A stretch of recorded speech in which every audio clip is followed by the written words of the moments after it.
Joseph Mobutu est un jeune journaliste à l'époque où le Congo est encore une colonie belge. Nommé chef d'état-major lors de l'indépendance en 1960, il se révèle un homme de pouvoir habile et rusé. Avec l'aide de la CIA et la complicité de la Belgique, il trahit son père spirituel, le leader nationaliste et Premier ministre, Patrice Lumumba, qui est sauvagement assassiné. S'ensuivent 4 années de troubles et une guerre civile que le général Mobutu remporte avec l'appui des puissances occidentales. Un an plus tard, en 1965, lors d'un coup d'État militaire, Mobutu s'autoproclame président, élimine toute velléité d'opposition et instaure un parti unique à sa totale dévotion, le MPR. Le Congo rebaptisé Zaïre traverse la période la plus sombre de son histoire, le moboutisme est érigé en religion d'État et le culte de la personnalité atteint son paroxysme.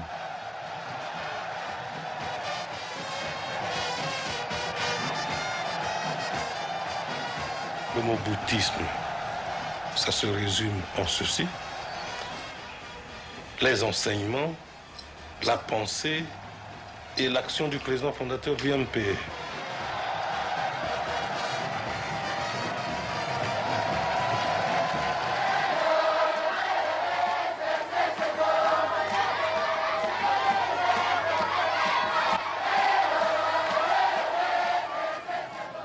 Lorsqu'on a affaire à un peuple comme le mien, on ne peut pas se sentir fatigué. Un chef qui se sent aimé, et vous voyez ce plaisir de se savoir aimé par son peuple. Je ne dis pas adoré pour ne pas exagérer. Se savoir aimé, ça fait plaisir.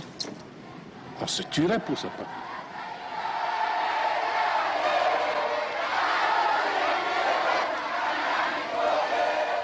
À partir de ce moment-là, toutes les forces qui avaient tendance à s'agiter ou à essayer de réclamer contre le pouvoir étaient matées. C'était le triomphe. En 1970, c'était le grand triomphe de Mobutu. Il était le maître après Dieu, l'unique propriétaire du pays, l'unique propriétaire des richesses du pays, l'unique propriétaire des vies de tous les gens qui étaient dans le pays. C'était la dictature à l'état pur.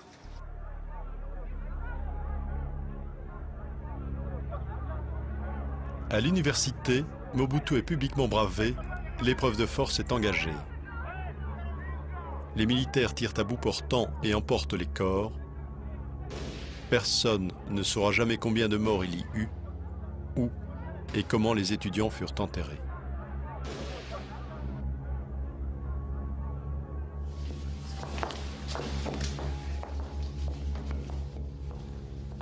Les leaders de la contestation passent en jugement. 12 d'entre eux sont condamnés à perpétuité. Pourquoi est-ce qu'on doit faire cette interview dans cette clandestinité? C'est parce que on est plus libre d'expression.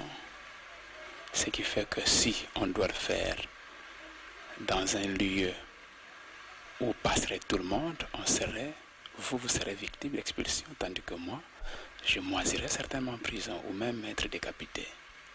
C'est tellement grave. Tellement grave que personne ne l'ose. Personne ne peut pas, personne n'ose ça, voyez-vous.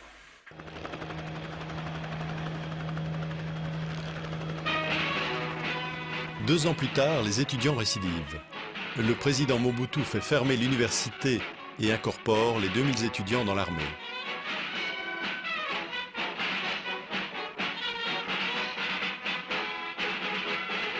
Loin des auditoires, ces nouvelles recrues apprennent à obéir et à se taire, à défiler et à ramper.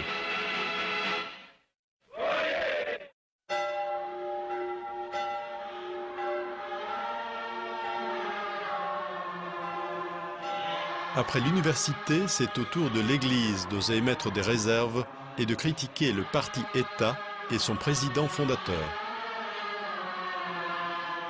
J'ai toujours essayé de défendre ce que je croyais être la vérité et la justice. Ça, je l'ai toujours fait depuis l'indépendance jusqu'à aujourd'hui, répondant à cela, à ma mission, n'est-ce pas, qui est de défendre les faibles, défendre les pauvres. J'ai toujours prêché la vérité et la justice.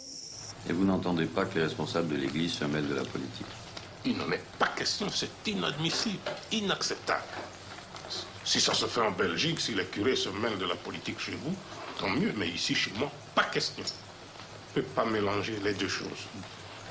Même le Christ lui-même était formel. Hein? À Dieu ce qui est à Dieu, à César ce qui est à César. Monseigneur Maloula, peu de temps après, est envoyé en exil auprès du Saint-Siège à Rome.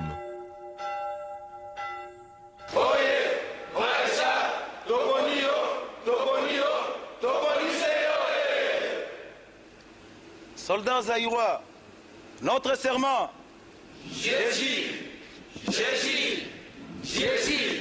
fidèle au président fondateur, fidèle au président fondateur, fidèle au Père, fidèle au Père, fidèle au Il était question de préparer un coup d'État militaire à la date du 30 septembre. La seule possibilité, c'était mon élimination physique. 5 ou 6 jours avant le coup, un adjudant est venu me mettre au courant. Et on a remonté la filière. Ils sont au nombre de 29. Donc civils et militaires. Oui. Aux arrêts. 12 généraux sur 21, si je suis bien informé, ça fait quand même un beau total. Et alors? Ça montre l'ampleur de ce complot, non? L'ampleur, je ne crois pas. Il ne faut pas dire ampleur pour une armée de 60 000 hommes.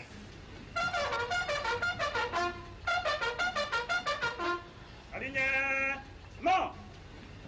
Gardez-vous. Major des forces armées zaïroises coupables de trahison, de complots militaires et de manifestations et réunions publiques sans autorisation, les condamne en conséquence aux peines suivantes. À la peine de mort pour trahison, à la peine de mort pour complot militaire, à 5 ans de servitude pénale principale pour violation des consignes. Prononce une peine unique, la plus forte, soit la peine de mort. Au général, je suis innocent, mon chef m'a blanchi et j'introduis mon recours en annulation auprès de mes avocats. Bonsoir, mon général. À l'issue du procès, 13 officiers sont exécutés. Je suis à vous. Il y a quelques années, lors du procès de la Pentecôte, comme on l'a appelé, vous m'avez dit, dans une interview que j'ai eue avec vous, il fallait poser un exemple. Je suis le chef du contraire. Il fallait poser un exemple. Est-ce la même motivation qui est à la base des condamnations, des exécutions du procès le plus récent? Vous avez toujours cette idée-là. C'est cette idée-là que vous partez. Je ne sais pas.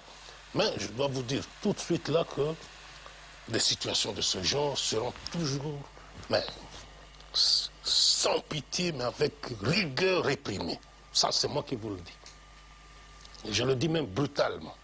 Plus de clémence, comme vous l'aviez savant. Parce que nous savons d'où ça vient. Voilà. Sur le plan intérieur, si au Zaïre de Mobutu, il y a une chose qui marche, c'est au moins les services de sécurité. Et ça, c'est vrai, c'est une machine, c'est un appareil qui fonctionnait parfaitement et qui, par conséquent, qui tenait les gens. J'avais effectué plusieurs missions en secrète de régime de Mobutu. Et plus particulièrement sur ce lieu où je suis actuellement, comme ici par exemple. Et j'atterrissais sur des missions qui me concernent directement. J'atterrissais ici pour le transport des prisonniers qui étaient assassinés. Et d'habitude, ces prisonniers venaient de ce côté. Le bâtiment que vous voyez là-bas, grillé, des endroits où les cadavres étaient gardés. Ceux qui voyaient à l'époque les hélicoptères sillonner le fleuve dans la nuit, d'autres croyaient que c'était une surveillance nocturne de notre frontière avec le Congo. Ce n'était pas le cas, c'était exactement les largages des cadavres humains, des personnes exécutées par les services secrets de Mobutu. Et après chaque vol de largage des cadavres humains, dans la nuit, les gardes du corps de Mobutu, ses agents de sécurité, nettoyaient l'hélicoptère complètement pour éviter les moindres traces du sang qui pouvait couler sous les bâches, parce que les cadavres étaient emballés dans des bâches. J'ai su tout cela, mais nous ne pouvions pas parler, au risque de mourir. Au risque de mourir. Parce que bon, il assassinait, hein, aussi facilement qu'on écrase un insecte. Donc nous avions besoin de vie, nous avons besoin de vivre. Tu vas parler aussi congolais? Non, tu n'aimes pas les journalistes. Qu'est-ce qu'ils font les journalistes? Ils prennent des photos. Ils écrivent aussi. Hein? Parfois méchamment, contre papa. Hein? Voilà. Il sait au moins que vous écrivez de temps en temps des méchancetés contre son papa. Un Congolais.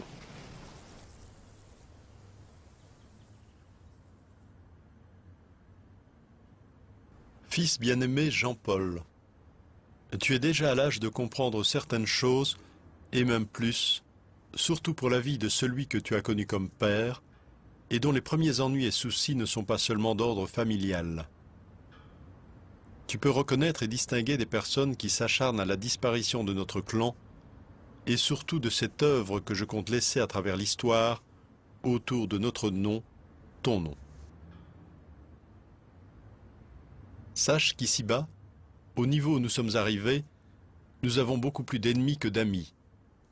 Même ceux en qui j'avais confiance et qui sont même proches de la famille nous trahissent soit directement, soit indirectement dans tous leurs agissements. Toute la haine dont des milliers de personnes nous portent, ils en sont en grande partie les générateurs. Et ce qui se lit sur le visage n'est pas toujours le reflet de ce qui se passe dans le cœur. Sans toutefois oublier que le danger nous guette, je compte sur toi pour surmonter les événements avec calme. Réconforte mamie et la famille. Je t'appellerai demain dans la soirée. Courage, papa.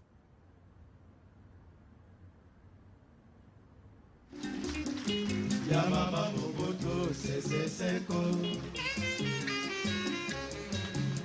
Ikambo ebandaka bakongo na zai opesandakisa na bana citoyenne Mama Mobutu akokisi bambula tuku misato na mibale tokembisa ye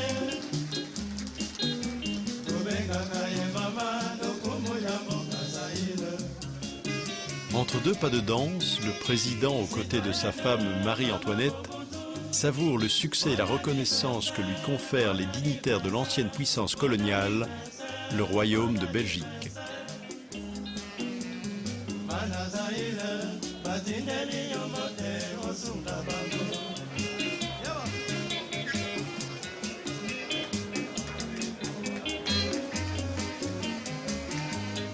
Mama Mobutu, Marie-Antoinette's first wife, they were married, I believe, when she was 14 and he was 16. She was extremely influential. She was a very strong woman. Sometimes when I was seated with him and he had done something that of which she did not approve, she would storm into the room and begin to let him know in no uncertain terms that she was unhappy with his decision.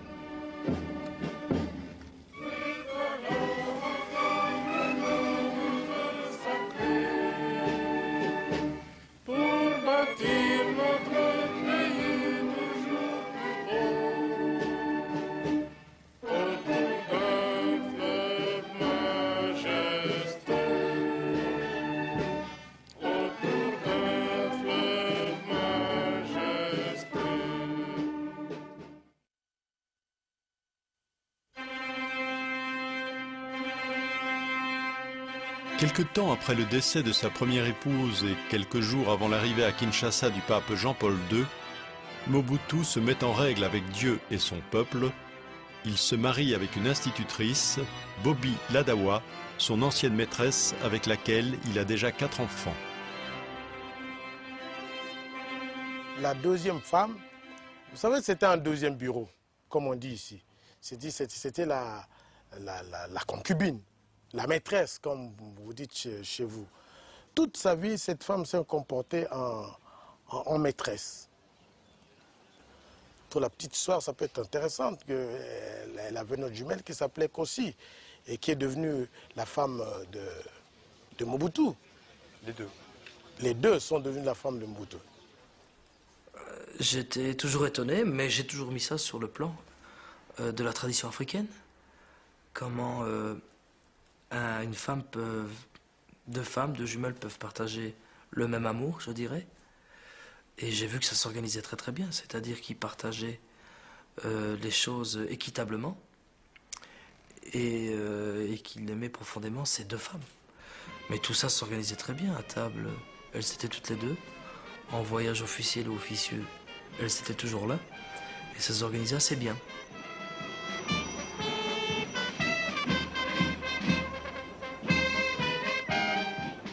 Il a eu un rapport avec les femmes qui étaient des rapports intimement complices.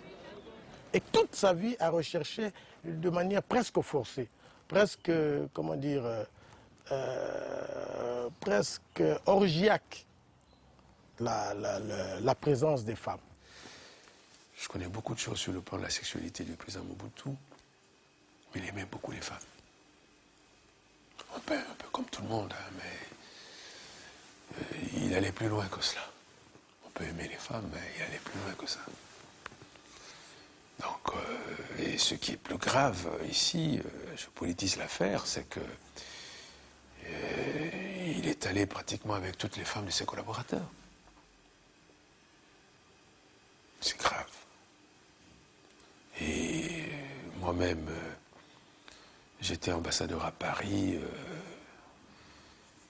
Il a fait la cour incroyable à mon épouse.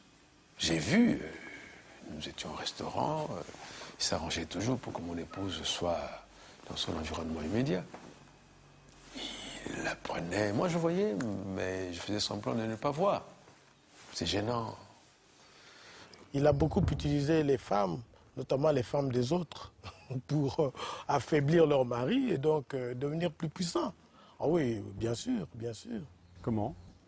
Ben, il prenait la femme d'autrui, bien sûr. Il prenait la femme d'autrui, il affaiblissait le voisin, et surtout les voisins qui lui faisaient ombrage. Et bon, il devenait plus fort. Mais quand tu prends la femme du voisin, tu sais tout du voisin. Vous savez, un homme qui sait que son épouse a été avec le chef est diminué. Diminué totalement. Le faisait-il pour savoir tout ce que ses collaborateurs faisaient? En le sachant par le biais des épouses? C'est possible. C'est possible. Pour asseoir son pouvoir, pour tout savoir. Vous savez, le président était un adepte extraordinaire de l'information. Il voulait tout savoir. Premier travailleur du pays, Mobutu Sese Seko dirige un Zaïre riche de ses minerais, or, diamants, cobalt, et surtout le cuivre de l'ancienne union minière coloniale, rebaptisée Gécamine. Le président, enivré par une telle puissance économique qui enrichit les caisses de l'État, voit son pouvoir renforcé.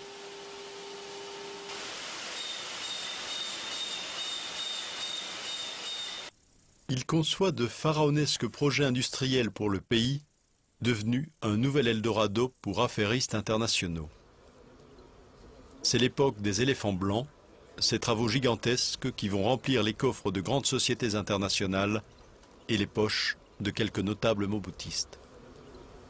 Il a la chance d'avoir un cours du cuivre extrêmement haut, de sorte que toutes les difficultés possibles peuvent être réglées par cet argent de l'État qui coule à flot. Et ça va monter à la tête de Mobutu. Mais trop de facilité va aussi engendrer la corruption. Et cela va lui monter à la tête tant et si bien qu'il va véritablement, si j'ose dire, se prendre pour Mobutu. Vous savez que le Zaïre à ce moment-là est un dragon qui se compare au dragon de l'Est asiatique, un taux de croissance extraordinaire de 7,5% par an à partir de 1967, un taux de progression industrielle de 12,5%. Donc c'est l'apogée. C'est un symbole. J'ai vécu ces années-là, des années de folie. Tout était permis. On pensait qu'avec la hausse du cuivre, tout était permis. Et ça, c'est le bruit. C'est là, le déclin a commencé exactement à cette époque-là.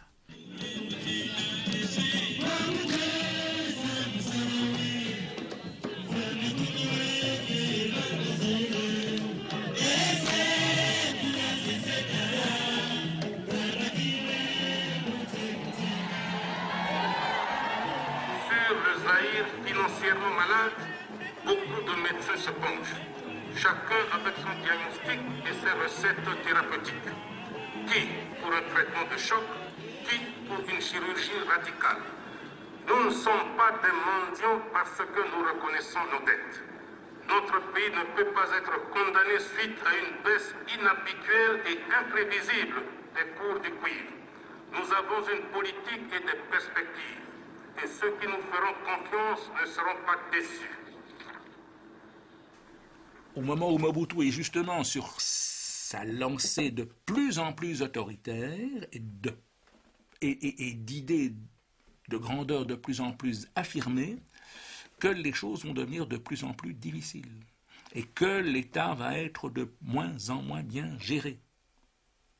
La tête va lui tourner, le cou va lui gonfler, et il va à ce moment-là s'engager dans un cycle de mauvaises décisions. Bon, et leur tournant à cet égard-là essentiel, c'est la fameuse zaïrianisation. La zaïrianisation, qu'est-ce à dire?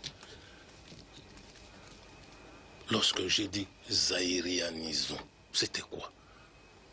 Je concevais mal qu'un étranger, belge, français, hongrois, vienne s'installer ici pour revendre aux Zaïrois la bière qui sort des brasseries de Kinshasa et gagner de l'argent là-dessus, vivre là-dessus. Vous êtes chef d'une entreprise. À 8 heures du matin se présente un général, un colonel ou un courtisan quelconque de sa cour qui vous dit « Monsieur, remettez-moi les clés de vos bureaux, remettez-moi vos comptes en banque, remettez-moi vos véhicules, remettez-moi tout ce que vous avez et allez vous faire pendre. » Les favoris du régime recevaient des entreprises. Et ces entreprises, mon Dieu, ils ne les géraient pas toujours, ils se contentaient souvent de les écrémer. Les voitures de l'entreprise devenaient leurs voitures, la trésorerie de l'entreprise devenait leur trésorerie, et donc ça a donné un coup de force à la corruption considérable, cette zaïrisation. Oui, mais ce n'est pas un mal propre à la République du Zaïre ou aux seuls Zaïrois, c'est un mal qu'on trouve partout, dans n'importe quel pays au monde, même chez vous. Qui nous a appris la corruption? Je crois que c'est vous autres. Je vous parle ici franchement. Ce n'est pas un mal, une nouvelle invention du Zaïre. Donc, c'est de l'importation. Pourquoi nous combattons ce mal d'importation? Cet exercice d'autocritique lui plaisait dans la mesure où ça lui donnait une sorte de crédibilité au niveau de l'opinion nationale et même au niveau de l'opinion internationale. Mais il faisait tout pour que ça ne soit pas suivi des faits. C'est ça le problème.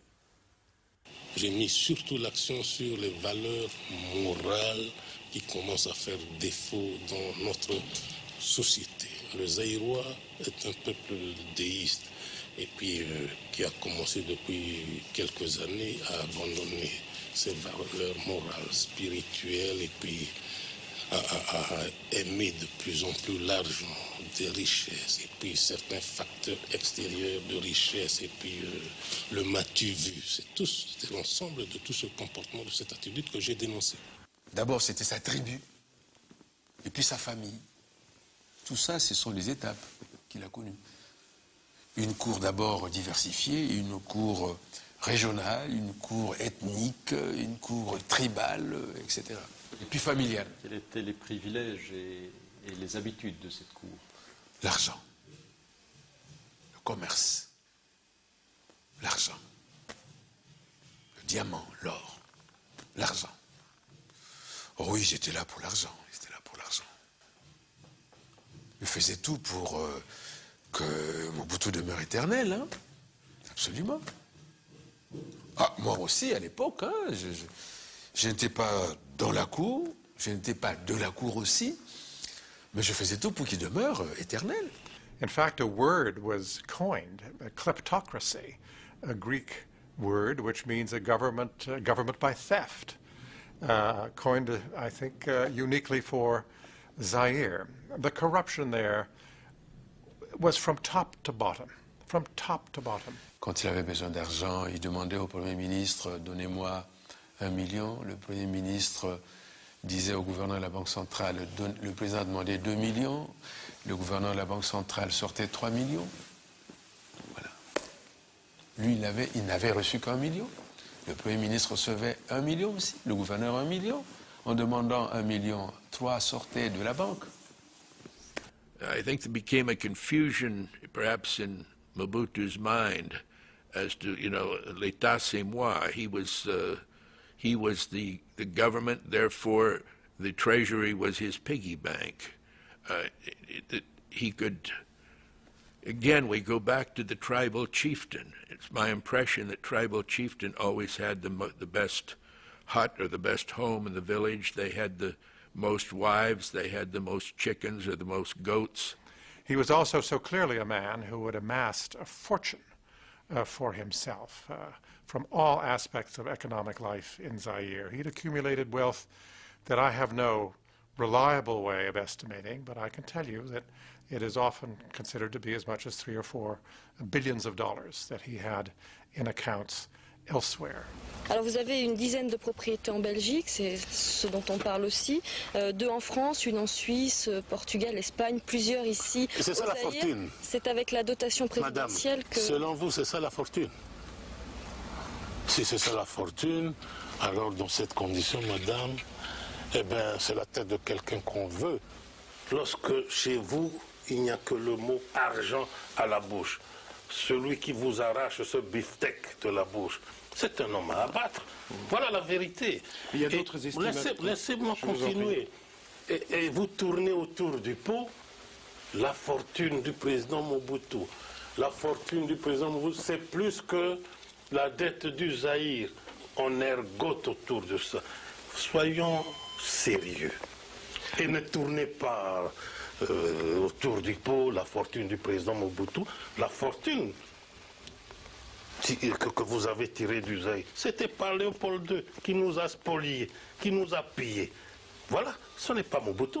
Ce que j'ai fait pour mon pays, toute ma jeunesse, toute mon énergie, vous voulez expliquer à ce peuple par vos écrits, il le fait pour l'argent.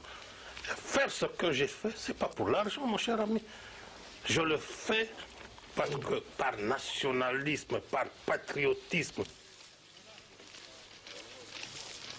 En pleine crise économique, en collaboration avec des industriels allemands, Mobutu inaugure un ambitieux programme spatial dans l'est du Zaïre. 8, 7, 6, 5, 4, 3, 2, 1, 0.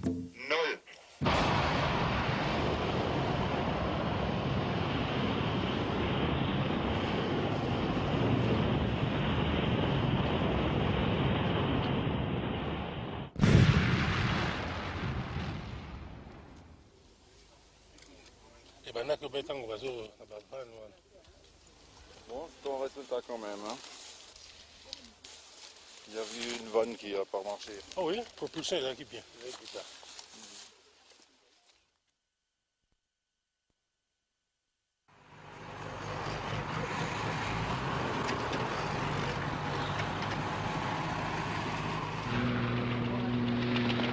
Des opposants zaïrois en exil attaquent le sud du territoire à partir d'un pays voisin.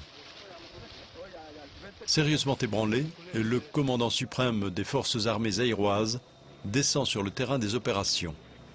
Il vient galvaniser ses troupes et jouer au héros des grandes guerres devant les caméras de la télévision. Il n'a jamais été un chef militaire dans le sens du terme que nous donnons en Occident.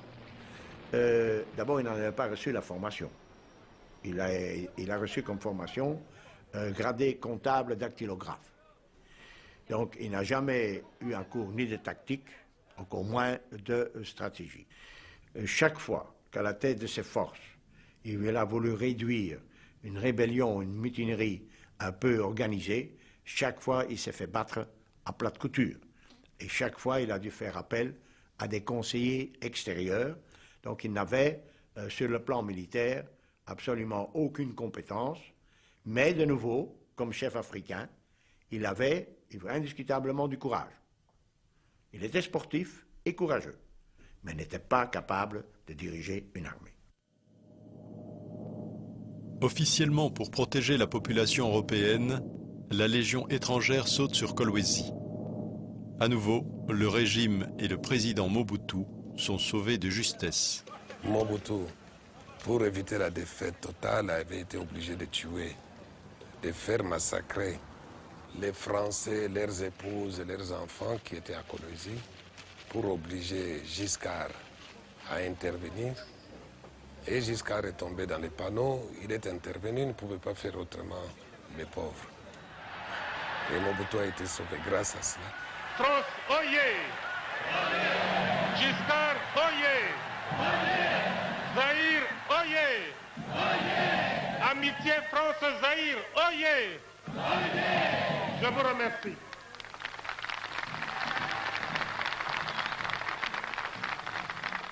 Chaque fois que son armée subissait des défaites, des reculades, lui, il augmentait en grade. Chaque fois. Et ça, c'est quelque chose qu'on ne comprenait pas. Il parvenait à transformer ses défaites en victoires.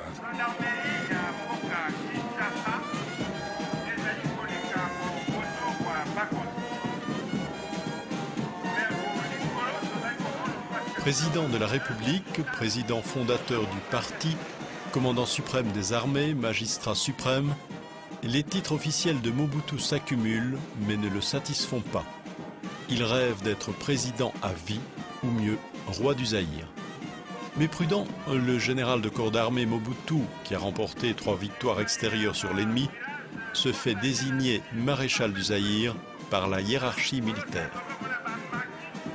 Selon une tradition bien établie, un chef militaire qui est fait maréchal se doit de choisir une devise. C'est ce que j'ai fait. Et j'ai voulu rester dans la ligne du mouvement populaire de la Révolution. Voici ma devise. Toujours servir.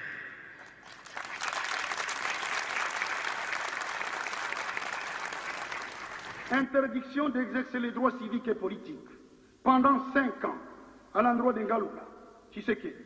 13 parlementaires, dans une lettre ouverte très critique adressée au président, dénoncent le régime et la corruption institutionnalisée. Parmi eux, Étienne Tshisekedi, l'artisan de la première constitution, l'ex-ministre de la Justice et de l'Intérieur. Tout Zaïrois, de par sa naissance, est membre d'un père. Or, comme dans un parti, il y a ce qu'on appelle le règlement intérieur, qui entraîne la discipline du parti. Donc, vous voyez, dans un parti où l'on n'a pas adhéré librement, et dès qu'on y applique la discipline du parti, qui normalement ne peut se comprendre que dans un parti où l'on a adhéré librement, vous voyez que tout de suite, ça donne lieu à énormément d'abus. Tshisekedi et les parlementaires dissidents ont osé élever la voix. Ils sont rapidement arrêtés pour outrage au chef de l'État et condamnés à 15 ans de servitude pénale. L'opposition d'abord, selon vous, c'est quoi? Ne me dites pas, est-ce que les aigris ont un certain droit au Zaïre? Je vous dirai oui. Les aigris, ça existe dans mon pays. Lorsque Tshisekedi a été mon ministre de l'Intérieur, mon ministre de la Justice, lorsqu'il a été pendant 7 ans vice-président de notre Assemblée, président, directeur général, délégué général d'Air Zaïre, ambassadeur, eh bien, depuis qu'il a perdu tous ses titres, il devient aigri et pour vous, c'est un opposant. Les 13 parlementaires sont bel et bien en prison, gardés militairement, avec interdiction formelle de visite. Leur statut maintenant, c'est ce que les juristes appellent une mort civile, en quelque sorte. Je crois que c'est ça. C'est à eux à se conduire pendant cette période convenablement, un point c'est tout. Et ce même Mobutu qu'on chantait hier, avant-hier, on le traîne dans la boue. Ne confondez pas les choses. Mais est-ce qu'ils doivent chanter encore alors vive Mobutu? Comment? Je n'ai pas besoin de cela. Croyez-moi, je n'en ai pas besoin. J'ai besoin de 27 millions de citoyennes et de citoyens que je dirige. Eh bien, les quelques aigris là, comme on le chante chez vous, les chiens aboient, la caravane passe. Et c'est une caravane de 27 millions d'habitants. En République du Zaïre, on s'exprime librement et clairement. Et dans la discipline du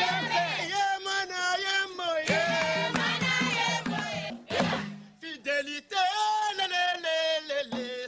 oh fidélité, maman, Amoboto,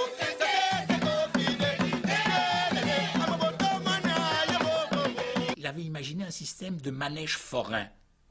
On rentrait dans le manège, dans les chevaux de bois, et puis alors, plus on rapprochait de l'axe, plus on avait les pouvoirs. Mais si on n'était pas tout à fait, si les intrigues se nouaient, et que bon, il y avait des oppositions, eh bien on reculait. Alors il y avait tout ce système, n'est-ce pas, mobutiste, typiquement mobutiste, mais finalement qui est repris, je crois, par tout le monde. C'était la promotion, la permutation, la rétrogradation, la mise en réserve de la République, l'exclusion jusqu'à aller dans les limbes, vous savez, d'une ambassade lointaine peu rémunératrice, et puis on était finalement toujours récupérés. Tous ceux qui étaient éliminés avaient toujours l'espoir d'être mis en réserve.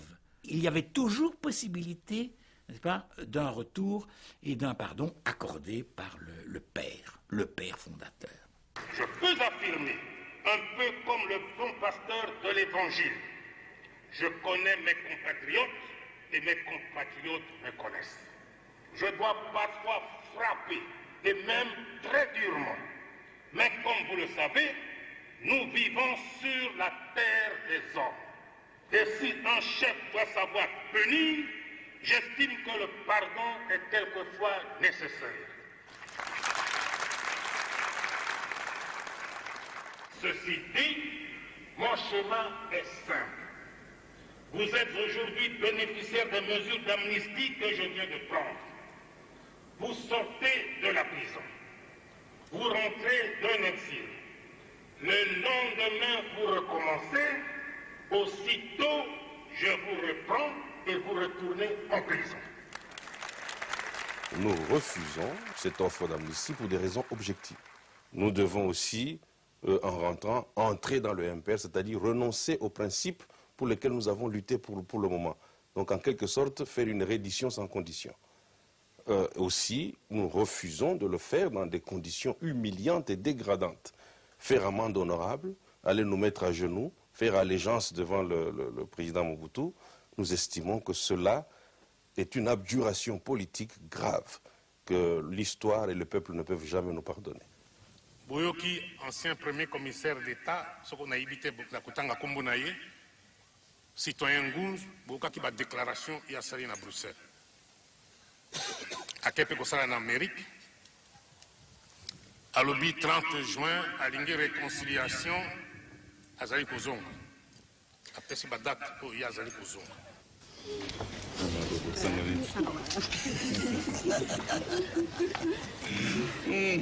BV, la réconciliation nationale réalisée, je suis prêt à donner ma contribution sans réserve. Le service politique, au plus haut niveau. Au plus haut niveau, c'est pas moi qui le décide. Mais je peux rendre service à n'importe quel échelon. Ça veut dire que vous reniez tout ce que vous avez écrit ces dernières années sur le régime? La réconciliation, d'après le Robert, dictionnaire, le meilleur dictionnaire de la langue française, c'est l'acte qui met ensemble des parties qui étaient en conflit. À partir du moment que vous utilisez le mot réconciliation, il faut être conséquent avec la langue française que vous utilisez. Mobutu n'est plus l'incarnation du mal zaïrois pour vous? Mobutu est le président du Zaïre. C'est clair. Lorsqu'on se considère comme chef, on doit aussi pardonner, on doit aussi parfois oublier, madame. C'est ça. Pourtant, certaines personnes vous ont traîné dans la boue, en Occident notamment, je pense à Nguza Karlibon, et vous avez pardonné. Ah ben, j'ai pardonné, madame. Il était condamné à mort, ben, je l'ai gracié. Il est libre, il est avec moi pour des raisons qui lui sont propres, que je connais. Voilà tout. Pourquoi pardonner à des gens qui vous nuisent? Oh, madame, voyez-vous, Dans mon cas, où on est chrétien, où on ne l'est pas. On m'a appris à pardonner et je dois le prouver. Vous savez, le président Mobutu avait du monde politique un peu une vision de joueur. Vous savez, je crois que pour lui, la politique, c'est un jeu. Et j'ai cru aussi, j'ai appris aussi qu'il était lui-même un grand joueur de dames. Il paraît qu'il était très fort quand il jouait aux dames. Il trouvait difficilement des adversaires pour le battre. Eh bien, je crois qu'il avait conçu l'ensemble de la vie politique comme un jeu. Et que lui, c'était le grand joueur. Et que les acteurs étaient des pions. C'est vrai qu'il lui appartenait de déplacer en fonction de ses jeux, de ses intérêts, de ses stratégies.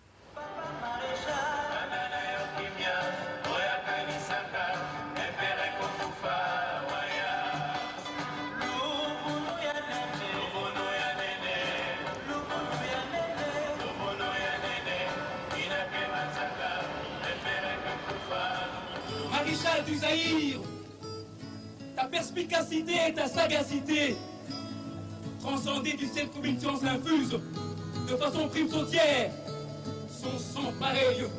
Ô toi, candidat de l'unité, ego elegivos, ut vitam habeam, non pereiam in tenebris.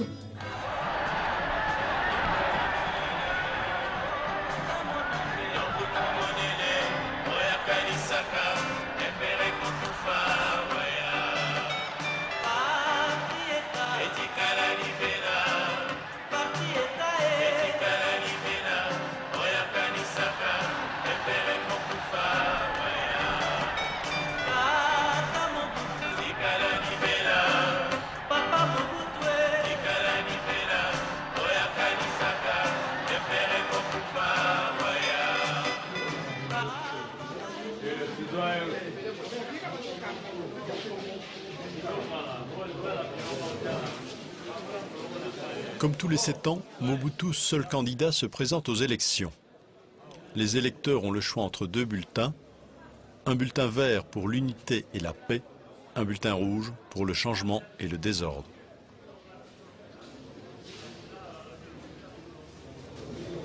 Présenter des bulletins rouges dans certains coins de la République, mais c'était considéré comme de la provocation pure et simple.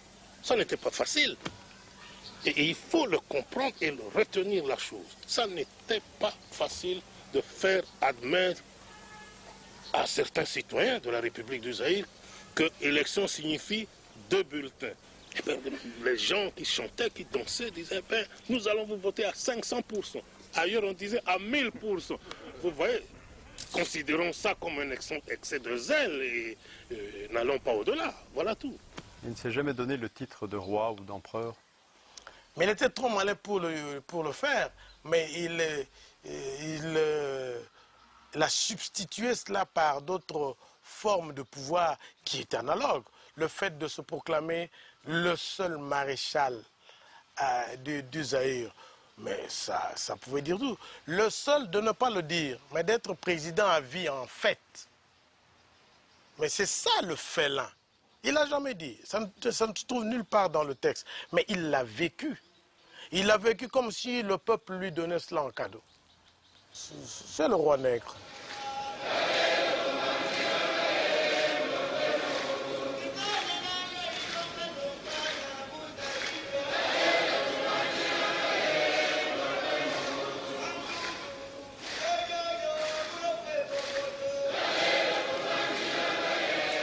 Élu à l'absolue unanimité des suffrages, Mobutu légitimise sa dictature lors d'une rituelle prestation de serment en présence de tous les corps constitués de la nation zaïroise.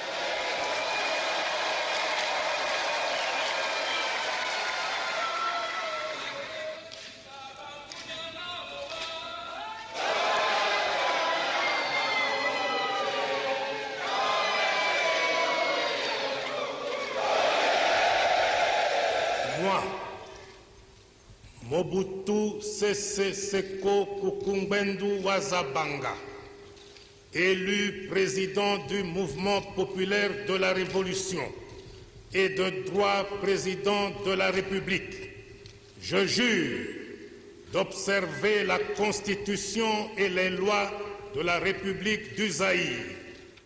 Au nom du peuple zaïrois, dont nous sommes les témoins en vertu de la Constitution, et en notre nom personnel, nous vous adressons nos félicitations les plus chaleureuses et les plus déférentes et vous réitérons notre attachement.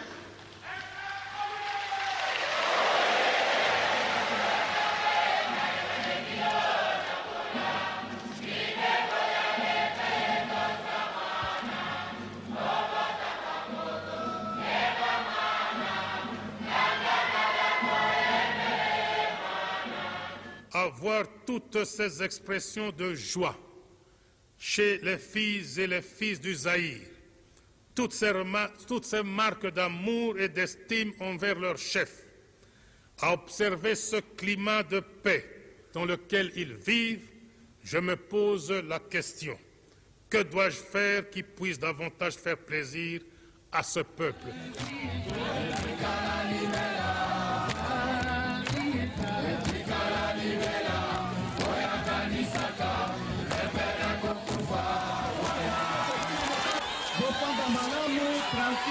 Tombola ezali kaka kokontinue bana mobali lelo tozali na esengo monene ndenge mama na papa baye tokobeta maboko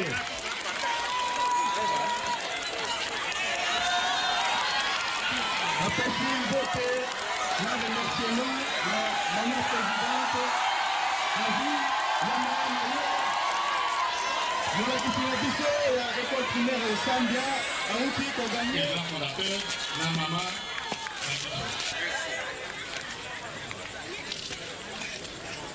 bana mobali maboko bopesa maboko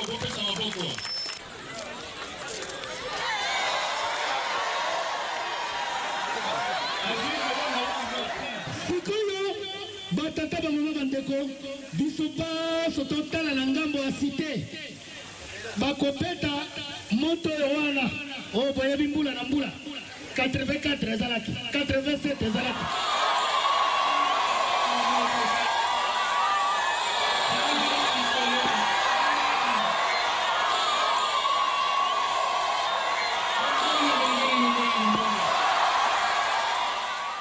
I had the feeling about him sometimes that he'd used up the pleasures in his life, if I can put them that way, if I can put that thought that way.